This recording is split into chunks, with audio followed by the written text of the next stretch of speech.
बचपन में हम लोगों को पढ़ाया जाता था ना कि मजहब नहीं सिखाता आपस में बैर रखना, लेकिन मंजूनाथ राव की मौत सिर्फ मजहब की बदौलत हुई, क्योंकि वो हिंदू थे और मारने वाला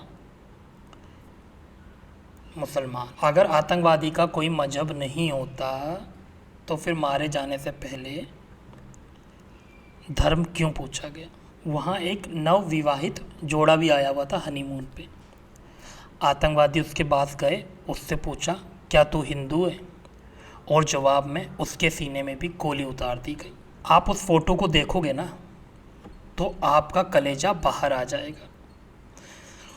वो आदमी ज़मीन पे पड़ा हुआ है, उसकी पत्नी उसके बगल में बैठी हुई बिल्कुल खामोश।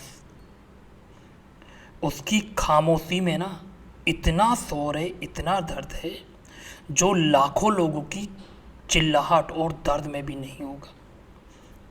उसकी फ़ोटो को देख के आप समझ पाओगे कि उसकी जो खामोशी है ना, उसके अंदर जो सिसकता दर्द है, वो सिर्फ उसे इसलिए मिला है क्योंकि वो हिंदू थे। ये लोग कहाँ से आए थे, किसे सपोर्ट करते थे, कौन सी भाषा बोलते थे, कौन सी जाति के थे, आतंकवादियों को इनसे इस बात से कोई मतलब नहीं था। उन्हें तो सिर्फ मतलब था कि ये लोग हिंदू हैं कि नहीं। अगर वो हिंदू हैं तो उन्हें जीने का कोई अधिकार नहीं है और इसीलिए उन्हें मार दिया गया।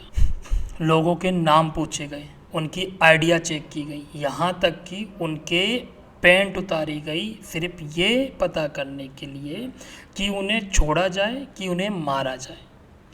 और ये पुष्टि होते ही कि वो हिंदू हैं, उन्हें जान से मार दिया। मगर ये सब होने के बावजूद भी ना, कल फिर कोई सेकुलर पाखंडी कैमरे के सामने आकर बोलेगा कि आतंकवाद का कोई मजहब नहीं होता है। भाई, आतंकवाद का मजहब दुनिया में साफ नज़र आ रहा है। आप कश्मीर से लेके कन्याकुमारी तक उठा के देख लो, रिसेंटली की खबरों को देख लो, बांग्लादेश की खबरों को देख लो, पाकिस्तान की खबरों को देख लो, और अभी पश्चिम बंगाल में जो दंगे हुए उसे देख लो, सिर्फ हिंदुओं को टारगेट किया गया। तो आप कैसे कह सकते हो कि आतंकवाद का कोई मजहब नहीं होता है? और कश्मीर में ऐसी घटनाओं का इतिहास बहुत पुराना है, ये इतिहास अभी का नहीं है। सन 1989 से 2025 आज तक ऐसी तमाम घटनाओं को अंजाम दिया गया है जिसमें सिर्फ हिंदुओं को टारगेट किया गया है।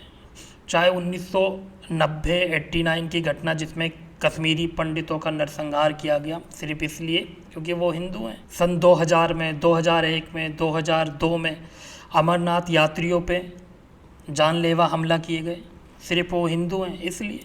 कि मारने वालों का धर्म तो सबको पता है ना, और मरने वालों का भी धर्म सबको पता है। मारने वाले भी लंबे समय से वही लोग हैं और मरने वाले भी लंबे समय से वही लोग हैं। तो ये सेकुलरिज्म का जो नकली सेकुलरिज्म का बोझ सिर्फ हिंदू ही क्यों उठा रहा है? सवाल यहाँ ये भी उठता है। कश्मीर फाइल को इस्लामिक फोबिया बोलने वाले लोग जो बोलते थे कि कश्मीर फाइल इस्लामिक फोबिया है, फलाना है, ढिमका है, वो लोग अब कहाँ चले गए? उनकी सेकुलर आत्मा कहाँ मर गई? इस वक्त जब ऐसा अनर्थ हुआ कश्मीर में तो वो लोग कहाँ गायब हो गए अचानक? अब संविधान खतरे में नहीं आया, अब सेकुलरिज्म खतरे में नहीं आया। आप कल्पना करो, आप सोचो, क्या पाकिस्तान में किसी व्यक्ति को यूँ मारा गया कि वो मुसलमान है? क्या अमेरिका में किसी व्यक्ति को यूँ मारा गया कि वो क्रिश्चियन है? बांग्लादेश में किसी व्यक्ति को इसलिए मारा कि वो मुसलमान है? नहीं, मगर हिंदुस्तान में हिंदुओं को इसलिए मारा गया कि वो हिंदू हैं। और फिर बार बार यही राग लापा जाएगा कि आतंकवादियों को कोई मजहब नहीं होता। ठीक है, तो भाई मजहब नहीं होता तो धर्म पूछकर गोली क्यों मारी जा रही है? धर्म पूछकर लोगों की जान क्यों ली जा रही है? जाहिर सी बात है, आतंकवादियों को कोई मजहब नहीं होता, मगर उनकी टोपी में, जालीदार टोपी में तो कोई मजहब साफ नज़र आता होगा ना आपको। वो किस धर्म के हैं? जाहिर सी बात है किसी धर्म से होंगे। देखो, सारे जितने भी आतंकवादी हैं ना, मैं मानता हूँ कि उनका कोई मजहब नहीं होता, मगर जितने भी आतंकवादी हैं वो एक ही मजहब से क्यों निकल कर आते हैं? कोई तो रीज़न होगा ना।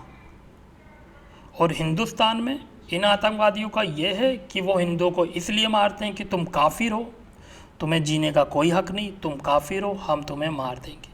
और कश्मीर में लंबे टाइम से यही होता है और आज फिर यही हुआ है। इस घटना की जिम्मेदारी लश्कर तोयबा के एक संगठन ने ली है जो जम्मू कश्मीर में एक्टिव है। इस घटना के बाद गृह मंत्री तुरंत जम्मू कश्मीर रवाना हो गए। मगर यहाँ सवाल अमित शाह जी से भी और मोदी जी से भी पूछा जाएगा। जाहिर सी बात है, जब आप कहते हो कि देश में एक मजबूत सरकार है, नोटबंदी और 370 के बाद देश में आतंकवादियों की कमर टूट गई है, तो ये कैसे हो गया? जाहिर सी बात है, लोग सवाल उठाएंगे, लोगों के दिल में पीड़ा भी है। मैं उम्मीद करता हूँ कि अब सरकार इसके लिए कोई जल्दी से बड़ा कदम उठाएगी, इसका कोई परमानेंट इलाज करेगी। मैं अब तो आशा ये करता हूँ और प्रार्थना करता हूँ कि ऐसी कोई घटना आगे से ना हो। और मैं सरकार से रिक्वेस्ट करता हूँ कि जो लोग ऐसे आतंकवादियों को भटकावा नौजवान कहते हैं या ऐसे लोगों का साथ देते हैं, उनके खिलाफ भी वही कानून लागू होना चाहिए, वही दंड लगना चाहिए उन लोगों को भी जो इन आतंकवादियों के साथ होगा। जाहिर सी बात है, वो लोग भी कहीं ना कहीं इसके लिए उतने ही जिम्मेदार हैं जितने ये आतंकवादी। देश में रहकर इन आतंकवादियों को जो सपोर्ट कर रहा है वो उतना ही गुनहगार है जितना ये आतंकवादी, कत्लेआम करने वाले आतंकवादी। और ये टाइम भी आ चुका है कि अब हम इस झूठ से बाहर निकलें कि आतंकवादियों को कोई मजहब नहीं होता है। आतंकवादियों का मजहब होता है और सबको समझ आ रहा है आतंकवादियों का मजहब क्या है। मैं प्रार्थना करता हूँ उन लोगों के लिए जिन्होंने इस आतंकी हमले में अपने परिवार को, अपने सदस्यों को खोया। मैं उम्मीद करता हूँ कि सरकार अब इसका कोई स्थायी हल निकालेगी। आतंकवादियों का जवाब सिर्फ बंदूक से नहीं, दूसरी नीतियों से भी दिया जाएगा और इनके सपोर्ट करने वाले लोगों को भी इन्हीं के समान दंड दिया जाएगा। जो इन लोगों को ना भटका हुआ नौजवान कहते हैं ना, उनके खिलाफ भी कोई ना कोई एक्ट ऐसा लगना चाहिए जो इन आतंकवादियों के लिए लगता है।